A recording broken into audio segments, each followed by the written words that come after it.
नमस्कार। दोपहर 2 बजे के समाचारों में आप सभी का स्वागत है। आपके साथ मैं हूं पूजा पांडे। समाचारों का रुख करेंगे, लेकिन सबसे पहले आज की हेडलाइंस।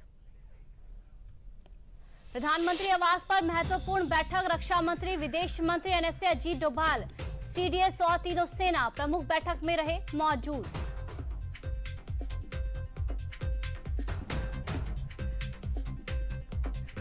भारत और पाकिस्तान के सैन्य महानिदेशकों के बीच अहम वार्ता। आज वार्ता के बाद होगी आगे की रणनीति पर चर्चा।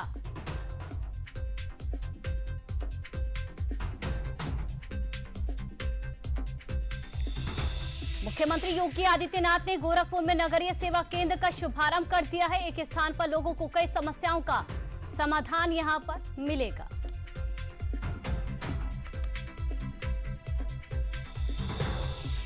यूपी के संभल में बीमा राशि हड़पने वाले गैंग का भंडाफोड़ हुआ है। 7 गिरफ्तार किए गए। सड़क हादसे का रूप लेकर 2 हत्याएं कर डकारे।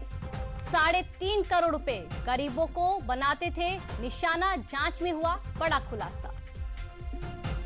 और प्रदेश में आज मनाया जा रहा है बुद्ध पूर्णिमा का बड़ा पर्व। मुख्यमंत्री योगी आदित्यनाथ ने दी शुभकामनाएं। कहा कि बुद्ध का जीवन करुणा सेवा की प्रेरणा है।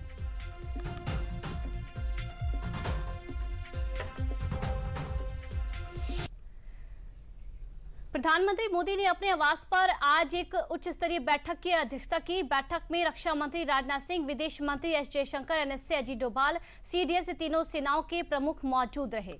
भारत पाकिस्तान के बीच मौजूदा हालात के बीच ये बैठक बेहद इंपॉर्टेंट यानी कि महत्वपूर्ण मानी जा रही है। इसी के साथ कई बैठकों के दौर लगातार जारी है। इस बैठक के भीतर मौजूदा हालात की समीक्षा से लेकर तमाम महत्वपूर्ण बिंदुओं पर चर्चा हुई।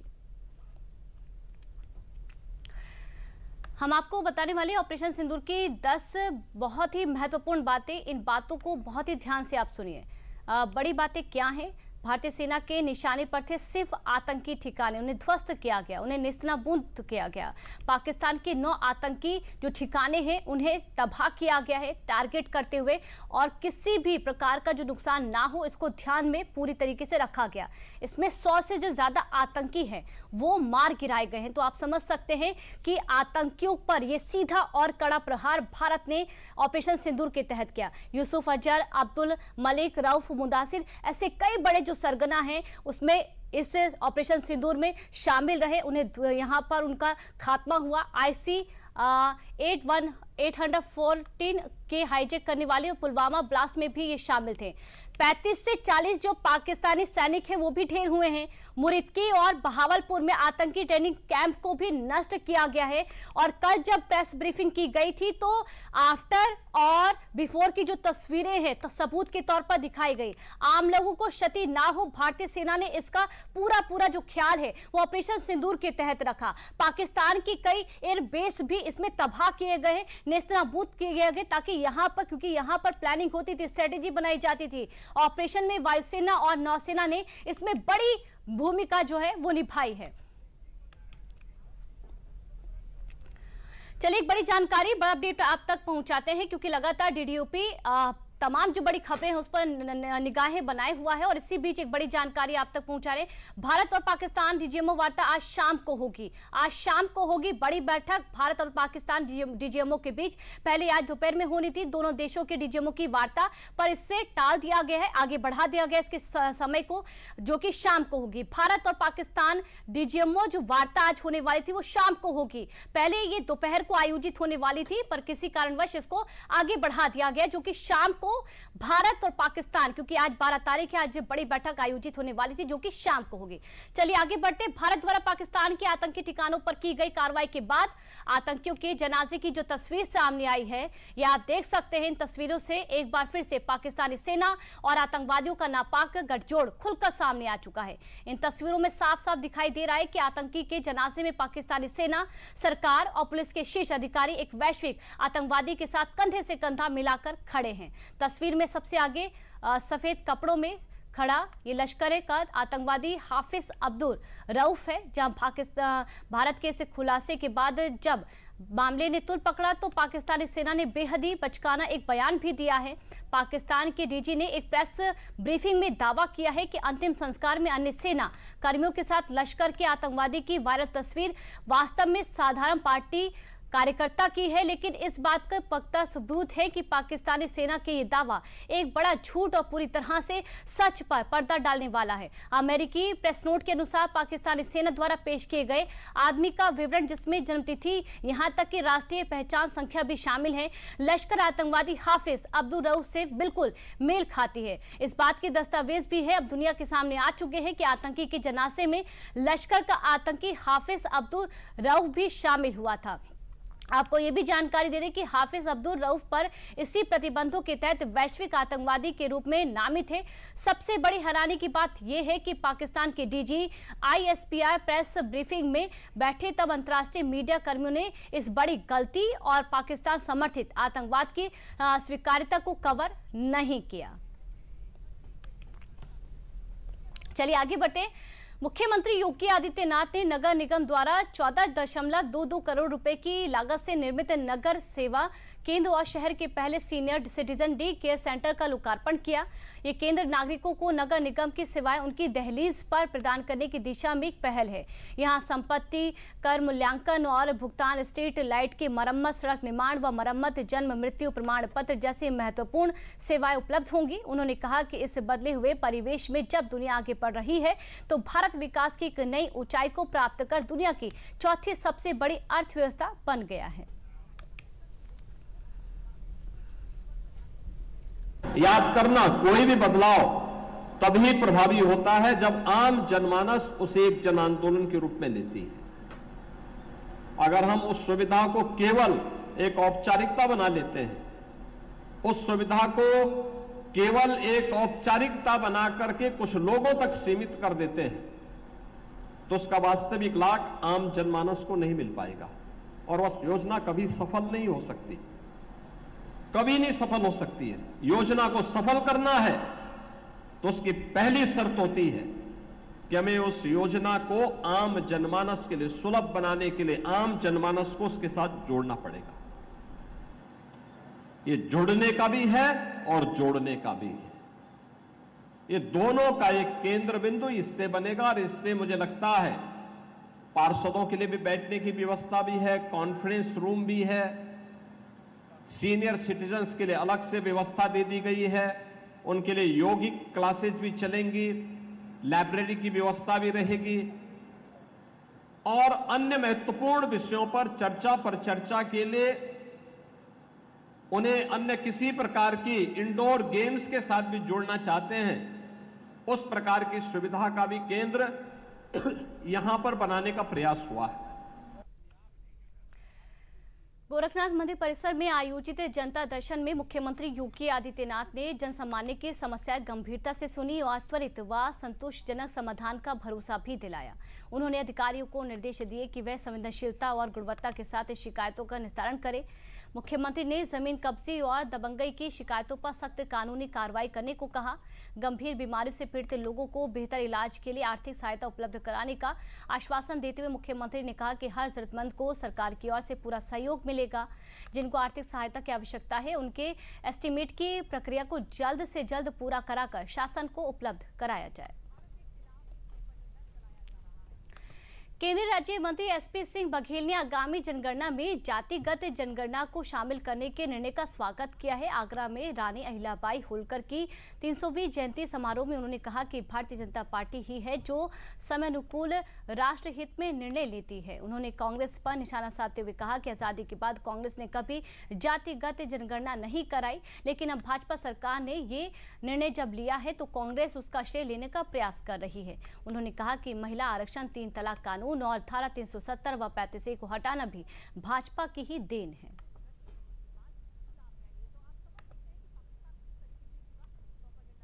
भारतीय जनता पार्टी अनुकूल समय पर बहुत रिसर्च करने के बाद, उसके लाभ हानि देखने के बाद, दुनिया भर के लोगों से वार्ता करने के बाद, रिसर्च करने के बाद एक अपना तब निर्णय लेती है।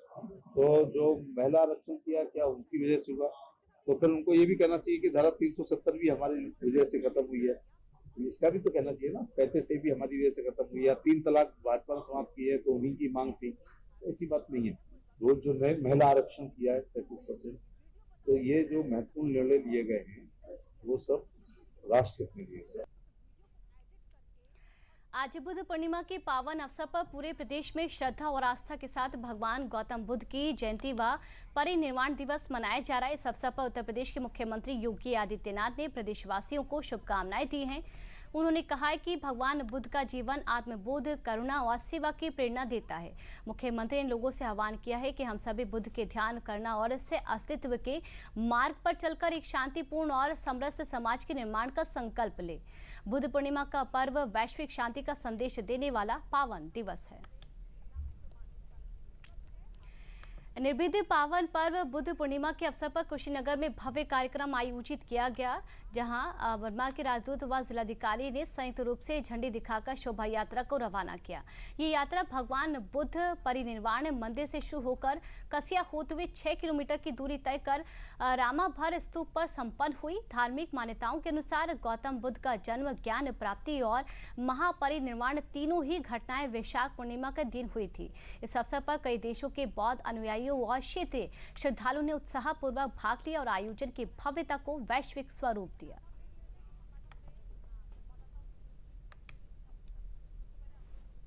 है आज के दिन ही राजकुमार सिद्धार्थ गौतम बुद्ध को लुम्बिनी वन में जन्म हुआ और आज के दिन ही 35 वर्ष की अवस्था में बोध गया की पावन भूमि पर सम्यक संबोधि की प्राप्ति अर्थात बुद्ध बने।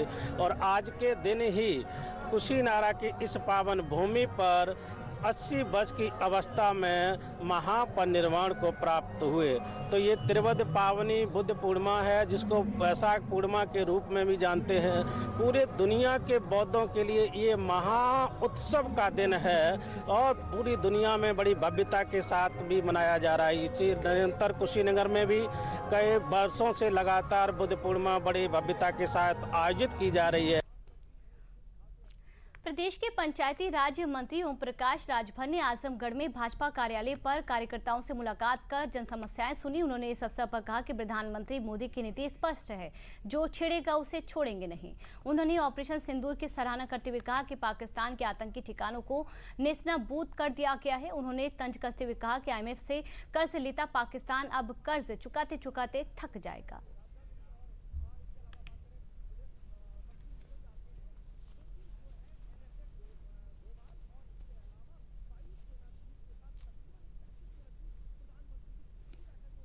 कि देश के प्रधानमंत्री माननीय नरेंद्र मोदी जी बराबर ये कहते हैं कि जो छेड़ेगा उसको छोड़ेंगे नहीं।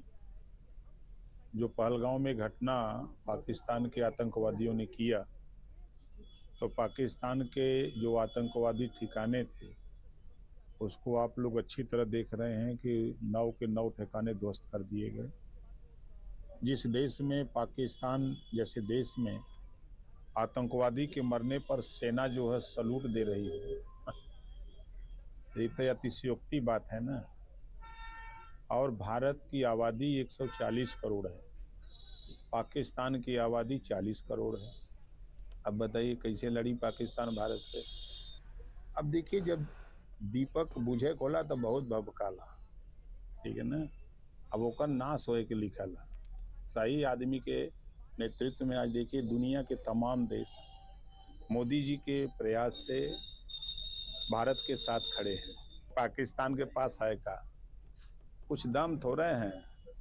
भारत के काली जनता सब मिल के काली खोक दे न तो पता न लगी पाकिस्तान कहाँ है। वाराणसी के रुद्राक्ष अंतर्राष्ट्रीय सहयोग सम्मेलन में वन नेशन वन इलेक्शन विषय पर एक भव्य कार्यक्रम आयोजित हुआ। कार्यक्रम को भाजपा के राष्ट्रीय महामंत्री सुनील बंसल ने संबोधित करते हुए कहा कि देश में बार बार चुनाव होने से विकास कार्य बाधित होते हैं, देश पर भारी आर्थिक बोझ बढ़ता है। चुनाव आयोग के आंकड़ों के अनुसार हर वोटर पर करीब 1000 रुपये खर्च होता है, जिससे अरबों रुपए खर्च होते हैं। वन नेशन वन इलेक्शन से एक साथ चुनाव होंगे, खर्च बचेगा और वह धन राष्ट्र निर्माण में लगेगा।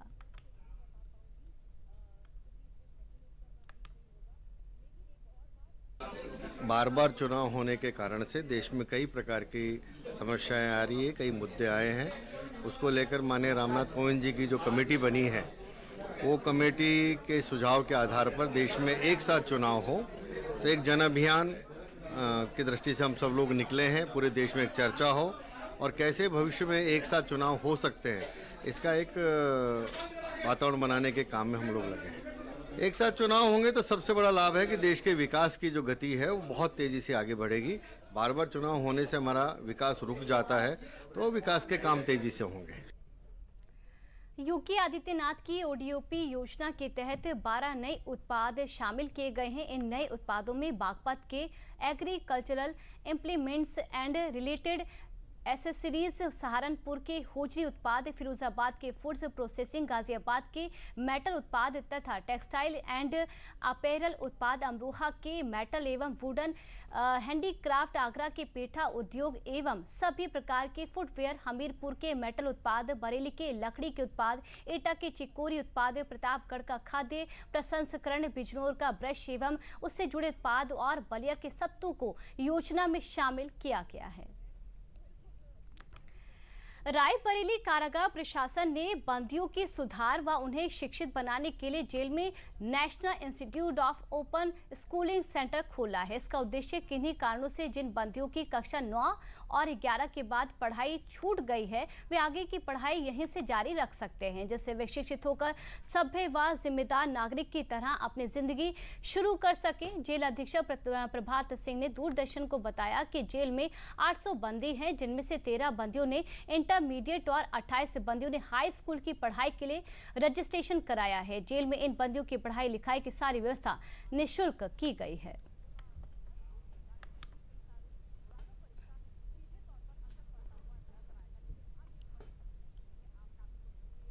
एनआईएस के अंतर्गत हमारे यहाँ करीब 41 बंदियों का रजिस्ट्रेशन हुआ है, जिसमें 13 बंदी ने इंटरमीडिएट में रजिस्ट्रेशन करवाया है और 28 बंदियों ने हाई स्कूल में रजिस्ट्रेशन करवाया है। ऐसे बंदी जो किन्हीं कारणों से अपनी शिक्षा पूरी नहीं कर पाए और जेल में उन्हें आना पड़ा, ऐसे बंदियों के लिए हमने यहाँ पे हमारी जेल प्रशासन ने प्रयास करके एनआईएस का सेंटर खुलवाया ताकि उनकी शिक्षा में कमी न रहे, उनकी शिक्षा पूरी हो जाए तथा भविष्य में भी उन्हें किसी तरह की कोई समस्या न आए, जेल से निकलने के बाद भी कोई समस्या न आए। इसके लिए बराबर एनआईएस के माध्यम से रजिस्ट्रेशन हो रहा है। भविष्य में ये संख्याएं और बढ़ेंगी क्योंकि हम लोग लगातार बंदियों से संपर्क कर रहे हैं, उनके परिजन से संपर्क कर रहे हैं। जो भी बंदी के परिजन मुलाकात से आते हैं उनको हम लगातार इस बात के लिए मोटिवेट कर रहे हैं कि चूँकि भाई जिन भी कारणों से किसी गलती से अगर कोई जेल में आ गया है और शिक्षा अपना ग्रहण करना चाहता है और आगे बढ़ना चाहता है, उसमें जेल प्रशासन की तरफ से पूरा योगदान मिले। और जम्मू कश्मीर में 9 मई को पाकिस्तान सेना द्वारा किए गए हवाई हमलों में मुजफ्फरनगर निवासी एक व्यक्ति शाहिब और एक बच्ची आयशा की मौत हो गई थी। मुजफ्फरनगर के थाना ककरौली क्षेत्र के गांव खाई खेड़ा निवासी शाहिब पुत्र शाहिद पिछले 15 वर्षों से राजौरी में एक वर्कशॉप में बतौर डेंटर के रूप में काम करता था। साहिब और आयशा के ऊपर मिसाइल गिरने के दोनों की मौत हो गई थी। शव को गमगीन माहौल में दफनाया गया।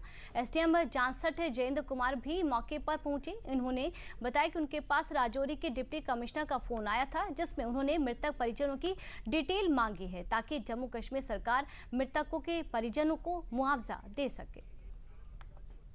पता लगा है तो राजौरी से वहाँ के डिप्टी कमिश्नर साहब का फोन आया कि उनकी मृतकों के वारिसों के नंबर और उनकी डिटेल मांगी है। तो हम उसकी डिटेल, उनके खाता नंबर, उनको कुछ आर्थिक मदद देना चाहती है जम्मू कश्मीर सरकार, उसकी डिटेल हम भिजवा देंगे।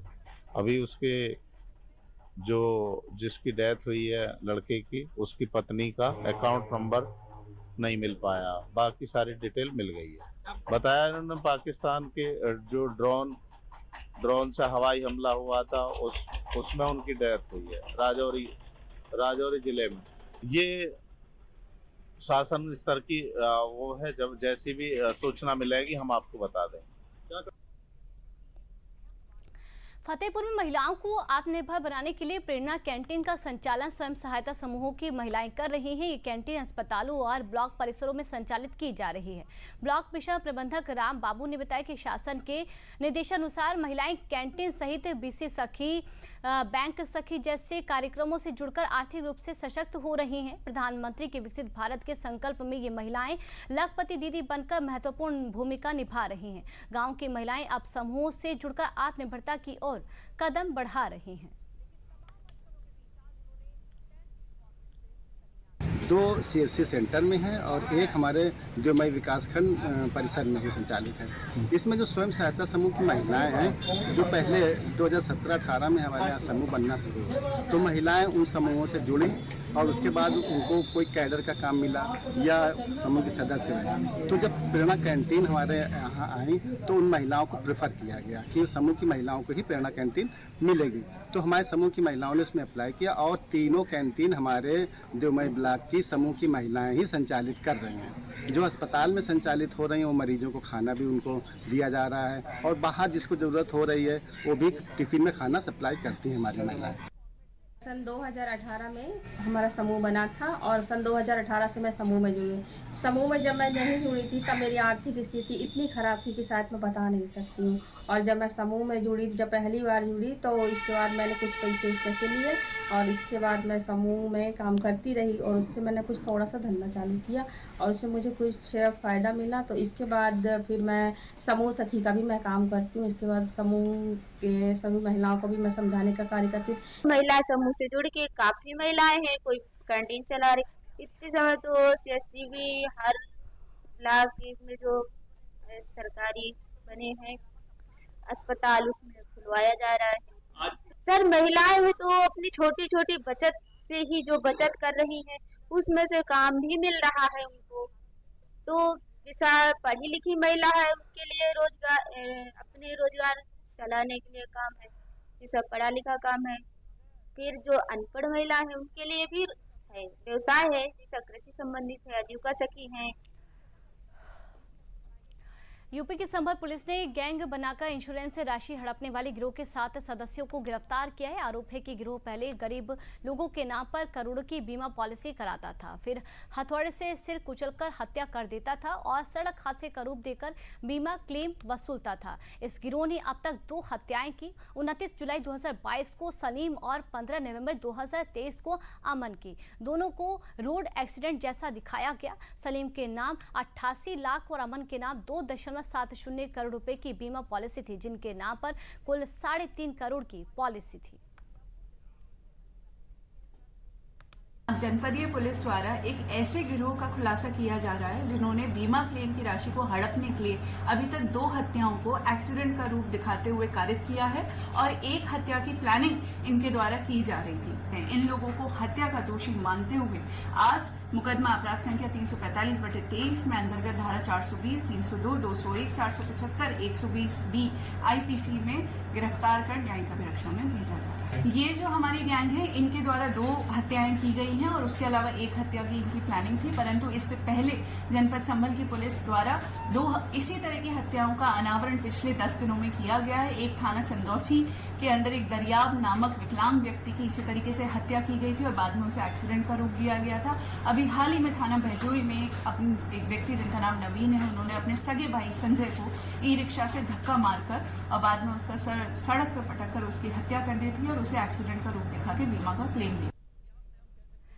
चित्रकूट में प्रधानमंत्री मत्स्य संपदा योजना से मछुआरा समुदाय को आर्थिक मजबूती मिली है। जिले के मत्स्य व्यवसायी फसाहत अली ने इस योजना से मिले अनुदान से मध्याकर रेसिकुलेटरी एग्रीकल्चर सिस्टम बनवाकर प्रयासी मछली पालन शुरू किया। कम पानी से अधिक उत्पादन देने वाले इस मछली से उन्हें 5 लाख रुपए की आमदनी हुई। इस सिस्टम से लोगों को सब्जियों की तरह ताज़ी मछलियां मिल रही हैं। जिला मत्स्य विभाग के सहायक निदेशक भानुचंद्रा ने बताया कि अब तक 35 लोग योजना से लाभान्वित हुए हैं, जिसमें महिलाओं व SC वर्ग को 60% और सामान्य वर्ग को 40% तक अनुदान भी मिल रहा है। मत्स्य संपदा योजना में, प्रधानमंत्री मत्स्य संपदा योजना में हमने अप्लाई किया था। अप्लाई करने के बाद हमको ये रिसर्कुलेटरी सिस्टम 25 लाख वाला हमको मिला था और हमारे औरत के नाम प्रोजेक्ट है और 60% हमको सब्सिडी मिली हुई है। हमने बच्चा छोटा साइज़ का बच्चा डाले थे, 5 रुपए का बच्चा आया था और लमसम 15,000 बच्चा हमने डाला था। 15,000 बच्चे में हमने 10 लाख रुपए का राशन खिलाया है और 15 लाख रुपया लमसम हमारा माल बिका हुआ है। लोकल माल हमारा बिका, लोकल मऊ खंडेहा, लालता रोड, रामनगर, ये लोकल में माल बिका हुआ है और बहुत अच्छा प्रोजेक्ट है। यहाँ से कम 30, 35, 40 लोग यहाँ से मछली ले करके और लोग जाते हैं अपने यहाँ बेचते हैं, तो उनका भी रोजगार चलता है। ये जिस योजना प्रधानमंत्री मत्स्य संपदा योजना के अंतर्गत हम मछली पालन को बढ़ावा देने का प्रयास करते हैं। इसके अंतर्गत जो प्रमुख हमारी प्रजातियां रहती है वह रहती है इंडियन मेजर कार्प्स, और उसके अलावा जो हमारी अन्य प्रजातियां रहती है वह रहती है exotic major carps. Indian major carps में आती है रोहू, कतला, नैन, एवं एक्सोटिक मेजर कार्प्स में आती है grass carp, silver carp, common carp. इसके अलावा पंगेशी जैसी स्पीशीज का कल्चर भी ये जनपद में प्रमोट किया जा रहा है। इसमें लाभार्थी 7 से 8 महीनों में बहुत अच्छा एक प्रोडक्शन लेके एक क्रॉप सेल आउट करके बहुत अच्छी इनकम कर सकते हैं। कि जनपद में फिशरीज को बढ़ावा देने के लिए इन योजना का आप लाभ fisheries.up.gov के अंतर्गत एक हमारी स्टेट की ऑफिशियल वेबसाइट है, उस पर आप इसका लाभ ले सकते हैं। आपको ये पोर्टल जो होता है शासन की मंशा के अनुसार वर्ष में एक बार खोला जाता है, जिसमें आप पोर्टल पे अप्लाई कर सकते हैं जिस भी परियोजना का आप लेना चाहें। पहलगाम में आतंकी हमले में अपना सिंदूर गंवा चुकी महिलाओं के बलिदान का बदला लेने के लिए ऑपरेशन सिंदूर की सफलता के लिए राज्य कर्मचारी संयुक्त परिषद ने तिरंगा यात्रा निकाली। इसमें भारी संख्या में कर्मचारी व जनमानस के लोग मौजूद रहे। ये तिरंगा यात्रा सरोजिनी नायडू पार्क से शहीद स्मारक पर पहुंचकर शहीदों को याद कर कैंडल जलाकर समाप्त हुई, जहां कर्मचारी संयुक्त मोर्चा के अध्यक्ष JN तिवारी ने कहा कि सेना ने मिशन सिंदूर के तहत पाकिस्तान को घुटने टेकने पर मजबूर कर दिया, लेकिन पाकिस्तान ने सीज फायर का उल्लंघन किया। वह गलत है, पाकिस्तान पर भरोसा करने लायक नहीं है।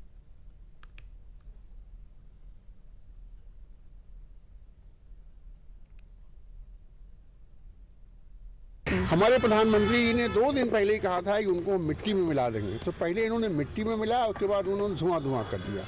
तो राज्य कर्मचारी संयुक्त परिषद ने पहले 11 मई को जो पुलवामा में कातिलाना कायराना हमला इन्होंने सैलानियों पर किया, उसके लिए श्रद्धांजलि के लिए यहाँ कैंडल मार्च का आयोजन किया था। बाद में 7 मई को जब पुलवामा के लिए बदला लेने के लिए ऑपरेशन सिंदूर आ गया, तो हमने उस कार्यक्रम में थोड़ा सा परिवर्तन किया और हम लोगों ने आज का ये कार्यक्रम भारतीय सशस्त्र सैन्य बल के शौर्य एवं पराक्रम को नमन करने के लिए, अपने सभी वीर जवानों का अभिनंदन करने के लिए यहाँ पर तिरंगा मार्च किया और यहाँ आकर के उनको जो सैलानी हमारे मारे गए उनको श्रद्धांजलि भी हम लोगों ने दिया है। अलीगढ़ के थाना बल्ला क्षेत्र के गांव पहाड़ीपुर के पास 2 मोटरसाइकिलों की आमने सामने भीषण टक्कर में 3 लोगों की मौत पर दर्दनाक की खबर सामने आई, जबकि एक महिला व बच्चे सहित 3 लोग गंभीर रूप से घायल हो गए। सूचना पर पहुंची पुलिस ने घायलों को CSC भिजवाया और शव को कब्जे में लेकर पोस्टमार्टम के लिए भेज दिया है। एक बाइक पर 4 लोग सवार थे जो शादी समारोह से लौट रहे थे, जिसमें अमर सिंह निवासी पहाड़ीपुर की मौत हो गई। दूसरी बाइक पर सवार गुड्डू शर्मा और मुकुल वांचने की भी मौके पर मौत हो गई। थाना बड़ला अंतर्गत ग्राम पहाड़ीपुर में 2 मोटरसाइकिलों के बीच हुई भिड़ंत से 3 व्यक्तियों की मृत्यु हो गई है। एक मोटरसाइकिल जिस पर 3 लोग व एक बच्ची सवार थी, उसमें अमरचंद पुत्र कन्हैया लाल जो कि पहाड़ीपुर के ही रहने वाले हैं की मृत्यु हो गई है। वह दूसरी मोटरसाइकिल जिस पर गुड्डू शर्मा व मुकुल वाशने निवासी कौड़ियागंज अंतर्गत थाना अकराबाद सवार थे, उन दोनों की मृत्यु हो गई है। पुलिस ने तीनों शवों का पंचायतनामा करा लिया है और पोस्टमार्टम की कार्रवाई की जा रही है। वर्तमान समय में मौके पर शांति व्यवस्था व ट्रैफिक व्यवस्था कायम है व पुलिस अपनी अग्रिम विधिक कार्रवाई कर रही है। उन्नाव के अचलगंज थाना क्षेत्र अंतर्गत साहबखेड़ा गांव में सोमवार सुबह एक हृदय विदारक घटना सामने आई। सुबह करीब 7 बजे संदीप पुत्र उमेश चंद्र यादव ने थाना अचलगंज को सूचना दी कि उसके भाई अमित जो कि 35 वर्ष ने अपने घर के बरामदे में फांसी लगाकर आत्महत्या कर ली है। साथ ही घर के अंदर कमरे में अमित की पत्नी गीता जो कि 30 वर्ष और 2 बेटियां खुशी 10 वर्ष तथा निधि 6 वर्ष बिस्तर पर मृत अवस्था में पड़ी मिली। थाना अचलगंज पुलिस ने घटनास्थल का निरीक्षण किया और चारों शवों को से मिलकर पोस्टमार्टम के लिए भेज दिया है। पुलिस हर एंगल से जांच कर रही है और किसी निष्कर्ष पर पहुंचने से पहले सभी पहलुओं की पड़ताल की जा रही है। समाचारों में फिलहाल के लिए इतना ही। नमस्कार।